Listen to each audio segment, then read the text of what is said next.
We're live.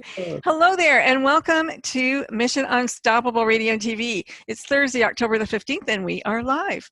I'd like to welcome you to Mission Unstoppable. I am your host, Frankie Picasso, and I hope that we can put some sunshine into your day today. It's a little bit rainy where I am. Have you lived for years with chronic weight issues and chronic pain, addiction, sabotaging behaviors that you've tried to get help for from everything and everyone to no avail? Yeah, it could be that you're suffering from the effects of trauma that is running on a nonstop loop through your subconscious, guiding your behavior consciously or not. My guest today is Dane Steven, and he might have the key to ending all of your problems, and he calls it Neuro Trauma Healing Process. And you can read all about it in his new book, Reclaim Your Power to Create Your Best Life, How to Permanently Heal Unwanted Behaviors, Chronic Conditions, and Addictions. Or you can stay tuned and stay close and hear it from, let's say, the horse's mouth himself. I didn't mean to call you a horse, Dane. Welcome to the show. Thanks for having me. Great to be here. Yeah, it's awesome. A very interesting read. I don't know if I don't talk about it a lot, but I am a hypnotherapist, and so I do know a little bit about a lot of modalities, including, you know, all the woo-woo ones.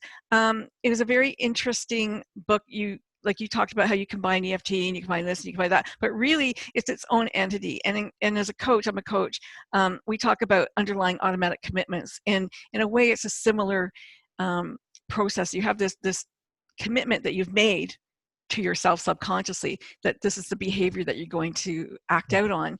And you have found the way to find that thread and work it all the way back to talking to that little person inside that wants to feel safe.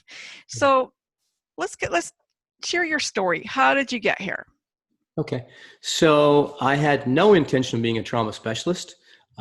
These modalities were created out of sheer necessity when I went to a therapist who tried to force the childhood trauma out of me. And at that time, I'll just kind of go from the beginning here. Sure. At that time, I was doing quite well in my life. I was, had a successful business and great employees and doing some traveling, making good money and so on, living in a place I wanted to live off the ocean and like that.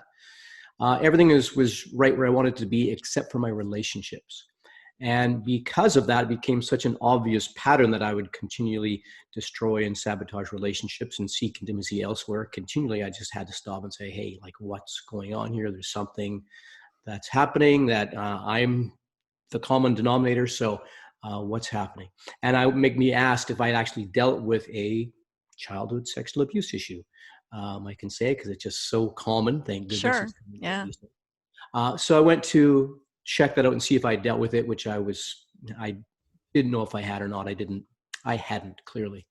But so I went to some groups, and the groups didn't quite resonate with me. And I did some different types of counseling, talk therapy, and Gestalt, and even some EMDR and so on. And nothing seemed to really get me anywhere or get anything, touch anything. So I was then referred to a therapist/healer, and it was somebody I had met in my travels in this field. And so I went to see her, and a number of sessions in, she asked me if I would like to go for a home run. That sounds wonderful, cheering crowd and arms in the air. But what that meant was she was wondering if I wanted to try and force this trauma out of me. And I knew nothing of trauma at that time. I still had a strong spiritual practice that time, meditating daily and exercise and so on. So I felt really grounded, and this wasn't even on the radar for being thrown off the rails kind of thing. Before you go to the home run, I just want to back up just a touch. You didn't remember the sexual assault until you started thinking about, or I had my awakening satori in my early 20s. Right. And that was 16 or 17 years after the sexual abuse, which was. And that's kind of common, isn't it? That you just put it, didn't happen. Well, I say I forgot about it, but you can't forget it. That. You blocked it out. We block it out because it's too overwhelming, too scary, too bizarre, too outrageous. We don't know what to do with it. So, and I actually talk about that because the brain's MO is survival. So its job is to, get that unwanted, scary stuff out of the way. So it pushes subconscious. And so if you thought, oh, okay, now I remember, and yeah, that was horrible, but I'm just going to go on with my life. You think, guys, whatever thing, I just dealt with that. I just dealt with it. But you didn't. But yeah. I literally forgot about it. And when I had my awakening in my early 20s, I called it Satori because I literally experienced the crystal, the life within me. But I also remembered, I was like, oh yeah, it just came up. Mm-hmm. So even though I had an awakening and I had this amazing feeling inside of me, I say my soul was still bleeding in that way. So it really brought everything up for review and the things that were out of alignment with that higher consciousness within me. So fast forward now, we've gone through healers and different people, and you've met this one woman. Is this the cranial sacral person? Well, she did some cranial sacral, and she had me on a table twisted in different positions. And I remember specifically the day that circ broke, and she said stuff was happening, but I had no idea what that meant, clearly. And she had me in some twisted position on the table, tell me to go there, and I was so out of it that I literally couldn't tell which way was up. I was just floating. And when I got off the table, I was scared for no apparent reason. I had jittery platelets and I was just electric. And I just assumed that would pass, just something that happened, some passing energy or what have you. And it did not. Mm-hmm. This revving of my nervous system, it felt like I was plugged into an electrical outlet, and it was just too much. And I felt unstable, and this continued. And I kept seeing her with these feelings inside of me of instability, fear, anxiety. And the inside being the creator, the outside, my whole world started to crumble. And within 18 months, I was broke. I started to lose contracts and clients, and I lost the sale of a business. And she stopped seeing me because I ran out of money, but also I think because she didn't know what she did. Right. Yeah. I mean, that's unconscionable what she did, really. I mean, she went somewhere she didn't understand or know how to deal with, and then left you. I remember you end up living in a car, right? I ended up, I lost everything, and I ended up living in my car when I had one on the beach. Yeah. And actually, I lost everything, so I took a job doing construction. I actually stayed in the houses I was working at when the crews left, and got up early before they got there, and then came back. Yeah, it was. I was in free fall. I was just trying to grab anything to hang on to, and I do have to say though, you can't force trauma. That's exactly the wrong thing to do. That's the biggest trauma I've ever had in my life, is that trauma. But I have to clarify, and I have the next book coming out in 2021 called Unleash Your Genius. And the start of that book says, and now the truth, because I asked for that.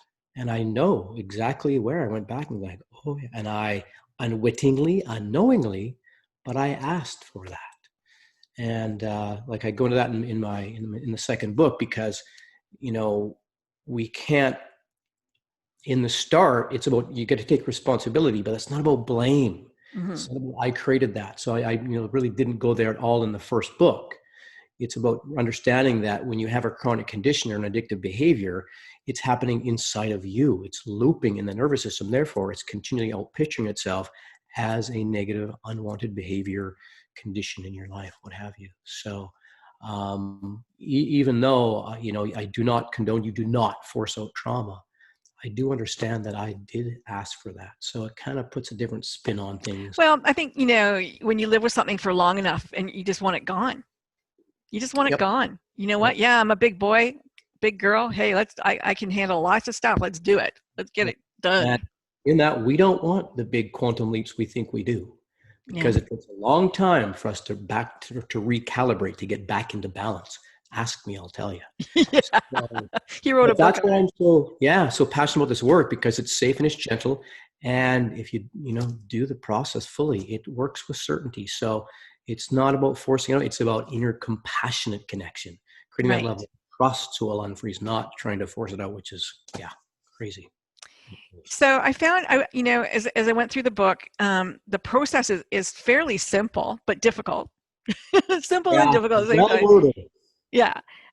Is left brain, right brain work. I think the hardest part is probably the story. What's my story? Especially if you don't know what your story is. You know that you've got behaviors and that manifest in chronic pain or weight or whatever, but you're not really sure why. Yeah, exactly. And Yeah. that makes it kind of difficult. Yeah. In the start, I can't remember what the terminology used in coaching was. Underlying automatic commitment. Yeah. And you don't even know the commitment you made. No. You just experience the result of it. Right. And so that's the first thing, is to recognize, okay, there's a pattern here and I haven't been able to get a handle on it, deal it, change it, what have you. What's the common denominator? Me. It's happening inside of me. So recognizing that, but understand that it's happening inside of you. That's the big key, because there's so many, ways that we learn about trauma, how to cope with it, how to overcome it, or a technique. Right. None of that is sustainable until you make it's the connection, it's the relationship. That's the healing. And in that, yes, you're going to start to follow and listen and learn to give this part yourself what it is that you need. But it's the connection and the relationship yourself. That's the healing. And Dr. John Bradshaw, who I got the foundation of this work through, he talks about the wounded child becomes a wonder child. Mm-hmm. And that's exactly right. When you start to listen and pay attention and take this part out of that time that it's still stuck in, back into this present moment where it's not happening anymore, then all that energy is freed up, and it brings you into higher consciousness. So in essence, we're creating a relationship with the wounded party, the wounded child within us. And that child, has probably zero respect for us, zero empathy for us, because we have ignored it and just left it to its own devices for so long that it's like, well, you're going to have to work for this a little bit. It's not just so easy to say, oh, forgive me. Oh, okay. It doesn't work like that. Well, it depends. Yeah. Because I love working with people who've done a lot of inner work, because they know their stories. And a lot of them feel like they've dealt with it, but they still have the ongoing pattern, or still have something. So in that, it just becomes clean out work, and it doesn't take that long. And I'm not saying this is a quick fix. Let's be clear on that. I'm not talking about a quick fix, but it doesn't take that long to make that connection. And sometimes you will find that child very angry. Yeah. And part of this is understanding that child has a right to be angry, right? Which is why most people are going to need a facilitator in the start. For one, especially if you're a tough love kind of person. Yeah. If you can't show up for yourself, then that you need the facilitator to facilitate that for you. And also just to keep it safe, because it doesn't, always come out that part is angry at you. But sometimes it does. Mm-hmm. And in that, you have to let that part. And that can be tough when you have a part that's inside of you and it's coming through you as angry. It's like, I'm out of here. This is ridiculous. But that's the healing. And when we understand that this relationship that we have with the life inside of us is the foundation of all of our relationships and our relationship with life itself, then that's where the key to your life is. It's inside of you and in this relationship. So I wasn't 100% sure. As I was reading, you have a relationship with this inner child, but as it grows, is it each stage? So that's where it's magical, because it doesn't take that long. And two things happen in a time of trauma. First, time stops. And what I mean when I say that is that event keeps cycling in you at that time, at that age. We've all seen somebody an adult who's gotten their buttons pushed, maybe a prominent adult, and all of a sudden they revert back and they're like acting like they're 6 years old. And maybe that's exactly right, because they got reminded of something, whether it be sight, sound, whatever it is, and the synapses fires in their brain, and they're right back there. So it's in regards to, sorry, I need to hear the question. There was a part in the book, and maybe it was at near the end, where you're kind of signing off, but you're signing off with each age of that. Yeah, so that's the first level, that's the stage, and that's what we call traction. You gain traction, and that is a consistently healthy and positive relationship with life within you. When you have that, that's when you have traction, and that's when we go and collect all the different developmental ages and stages of the children. Right. So Yeah. each developmental age and stage stands for something. When you're first born, 0 to 18 months, it's, I'm glad you're here. Welcome. I'm glad you're a girl, or I'm glad you're a boy. Welcome to this world, basically. And then from 18 months to 3 years, it's, being able to go explore and come back and still know that you're loved, you're safe. You can go and explore and you can come back and, your mom or dad is still there and you're still loved. So it's the ability. So different developmental ages and stages. But, we let the process guide us. And what comes up is what needs your loving attention. So we don't come in with an intention of what's going to happen or what we're going to do, or even what age. We Oh, okay. So you're not going to say, well, I was 5 years old when this happened, so that's who I'm dealing with as a 5-year-old. No, but if that's up, that's what will come up. Okay. But no, for the most part, no, we don't go in because, and that's part of the safety. We're not running it from here. We've literally thought we've been running the show from here the whole time. That is just that's the minimal part, as Jung talks about the iceberg as being work. That's the 10%. The 90% is in here. So if you really want to find out about yourself, you need to listen and pay attention and follow, not try to push it and direct it the way you think it's going to be. And that's really a big key, is listen to yourself. And in the start, you'll be dealing with a wounded part. So once again, you need to sort of stay in the high road and be able to show that compassion and create that level of trust that's required for it to unfreeze. But as that continues to unfold, what you will find is that you have great wisdom inside of you. And, it doesn't, if you had an abuse at 6 years old, you don't go through every age. You unfreeze that trauma, and it just, that you have that energy back. Because it's not like the rest of your life got blocked out. It's just that one moment in time that keeps cycling within you. And that one moment of time, that tape that keeps running, that might be saying, I can't, I'm not good enough, I can't, I'm not good enough, whatever that is, that's what gets all pitched in your world. And you keep sabotaging your success or whatever. That will quite simply dissipate, and you won't have that pattern anymore. So can you have multiple traumas and have to go through each one? And I can just about guarantee you have there are multiple traumas. And so let me just qualify the word trauma. So when we say trauma, people tend to think of some big physical, emotional event. Was in a plane crash, or the experience of war, or with a natural disaster that you were caught in a tornado, some big natural, a big T trauma, or abuse where you knew that you got abused, you got beaten. So big T trauma, we know you have trauma. But the little T trauma, and something like neglect, where nothing happened. So that can't be trauma. But in that, if you're a child especially, and most trauma comes from a child because we're just such sponges, we're soaking everything up. So if you have a little T like that trauma where you're just not, you're not getting recognized, you come to a decision or a conclusion about yourself, and you alter your natural, picturing your natural expression. Your natural expression is skewed about who and what you are.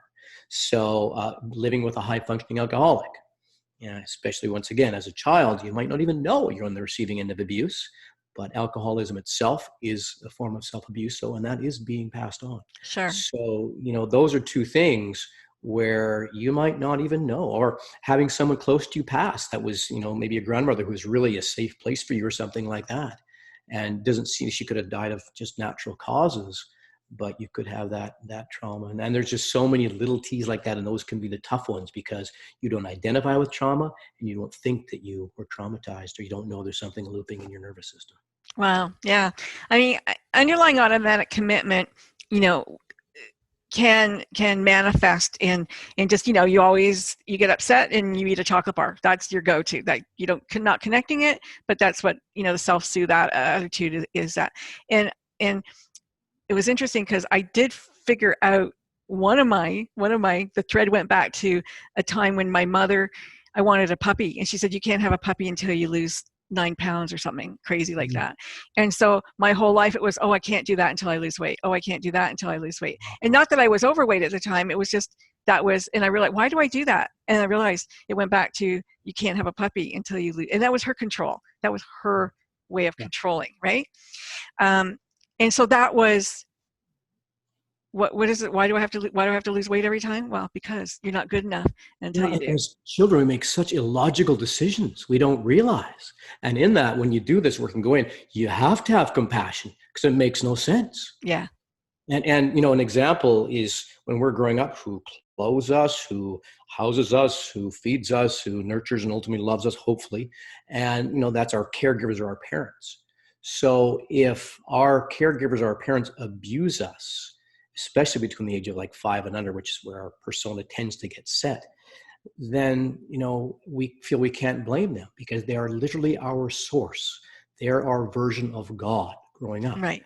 So they can't be wrong or our whole world would implode. So it's not them, so it must be me. So we turn it on ourselves and make these decisions, these conclusions about ourselves that I'm not lovable or I'm not good. And that's toxic shame, and that covers everything we do. So yeah.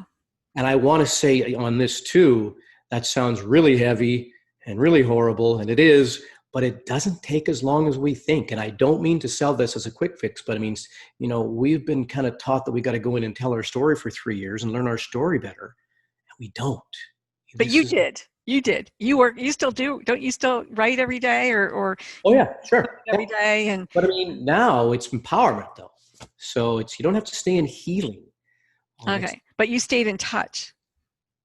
Doesn't that inner child just kind of go, become absorbed, like in parts therapy? Don't they just become absorbed into the adult you? And it's kind of cool because what we do when we collect the children, we have a symbolic inner child, but you become more childlike, not less. Okay. So, it's not like you're, I'm an adult now, please don't do that. But, that's not what will happen. You'll get more energy. And once again, I'm already getting into the second book where we go into the archetypes, different aspects of our being. We learn how to feed yourself. And when you learn. So it's a little bit like shaman work. A little bit. You don't want to say that. I'll let you. How so, but why would I not? Why would you not keep going? Because you have amazing wisdom inside of you that you have no idea. And the only thing that is in the way of that wisdom, and it's always there anyway, but it's just these wounded parts that have a belief in separation from that higher consciousness, from, we'll call your authentic self, who you really are. Right. And you have connection to that infinite intelligence. So why on earth would you stop connecting to that within you? Yeah. Because your ego doesn't like it. There is that. Yeah, the ego does not like it. And that can be hard too for some people. But okay, so you said, find somebody who can help you. You are training people to do this work, I'm assuming. Yes, we need more people to, especially men. We need more men to facilitate. Okay, men, call up. Where can they call? Who do they reach? What's your website? How do they reach you? Let's get that out of the way. DaneStevensOnline.com. With a V, not a PH. I made that mistake. Sorry? I was just telling you it was a V and not a PH, but yes. I made that mistake. Yeah. And DaneStevensOnline.com and anextraordinarylife.ca. That's anextraordinarylife.ca. Go to those two websites. And as far as being trained, it's not just a matter of doing a number of courses, a number of hours, and you're a facilitator. When you do your work and you become whole, and it sounds like a bit of a lofty statement to say when you become whole, but you will know when you become whole. When you create traction and have a consistently healthy and positive relationship, then we can start the conversation about training. So, and this work tends to pick those who get trained in it. But if this resonates with you at all, come check it out. You'll just see how profound it is and take it. And you're also looking for people who already are doing this kind of work, the work in helping psychology work or the kinds of work that can add it to their toolbox. Yeah. And there's no question eventually this will become mainstream. Right now it's in its infancy. I'm the developer of it. So trying to get word out there and getting it to the people that need it and getting enough people trained so we can handle the workload. Yeah. So, if somebody wanted to start and they did need somebody, where can they go? Like, is it just you, or is there a few more people than you? So, or go to info@anextraordinarylife.ca, info@anextraordinarylife.ca. And you can also on the website, you can see and go to the services and products there. And I actually have a webinar, which I just did yesterday. Oh, good for you. Post today just for last thing, and they can check it out. And I'm going to do an interactive webinar on the October 28th, so they can actually experience it. Oh, so nice. there's a special in this webinar, so 50% off. So watch that webinar, and you can get 50% off for the one on the 28th, and you can actually experience it and see if it's something that resonates with you. If you want to jump in and work with a facilitator, get a hold of us, and we'll set you up with a facilitator that will be a fit for you. So you said that you don't have to work with them for very long, that they get you started, but the work is really you and you. Yeah. You with you. Well, right? yeah, it's profound in that way. And in that way, it can seem maybe too strange in the start to do it on your own. But once you make the connection, it's real. And that's what we want in the first session. You will make the connection and know that it's real. And when we do this work, we work with people 2 to 3 times a week, because you're dealing with the subconscious mind. Right. And I used to work with people once a week, and it was like pulling teeth, trying to convince and take the power away from that left mind that wants control and doesn't want you to change and doesn't want to know new stuff. So 2 to 3 times a week creates that momentum of trust. And that's, a lot of the reasons why it is so successful too. And in that, we work with people, tend to be in sessions of 12. And within 12, they'll have a degree of, significant degree of healing for most people, and have a full understanding of the work. So, have you ever worked with anybody that just didn't want to get healed? Like the child just did not want to be found or healed, or leave me alone? I worked with, it's interesting because I've quit trying to figure out who's going to embrace the work and who isn't, because you just never know. And I worked with one lady, and, the foundation, the start is the left, right brain with the writing. And there was no answer coming from the writing for 3 sessions. We doodled every now and then, a flower every now and then. So you knew it was there, but it wouldn't come out. And on the 3rd session, finally, and it was just, that was the level of trust was not there.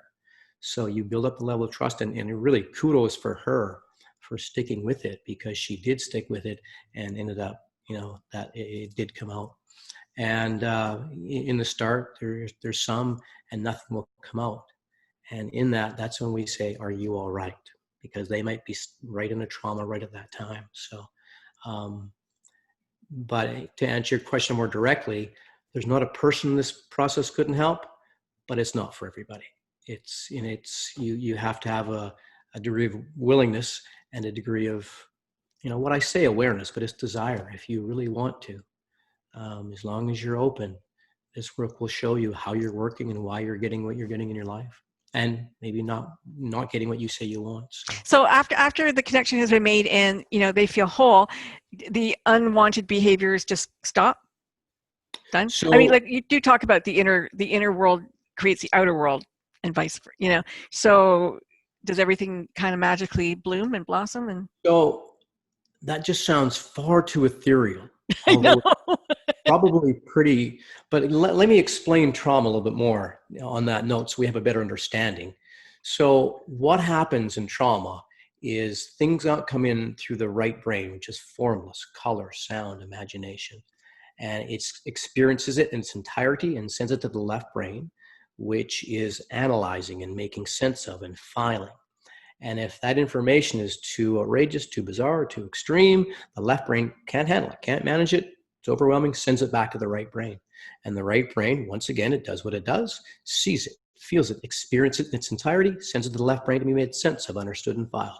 If it's still too overwhelming, that left brain rejects it, and that cycle has begun. And that cycle keeps looping in your nervous system, trying to process itself. It's like a machine trying to get this thing processed, but it just can't. It's just too much. The brain's MO is survival. So once again, it will push that unwanted information, that scary, misunderstanding information out of the way to the subconscious.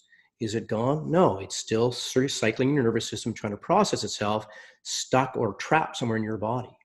So when we do this left-right brain process, which is the start of access, how we access the subconscious mind, we can unfreeze that looping. And from that looping, when you unfreeze that, and sometimes we'll actually go and take you being a psychotherapist, we can actually go with the permission of that child or that part and take them out of the trauma.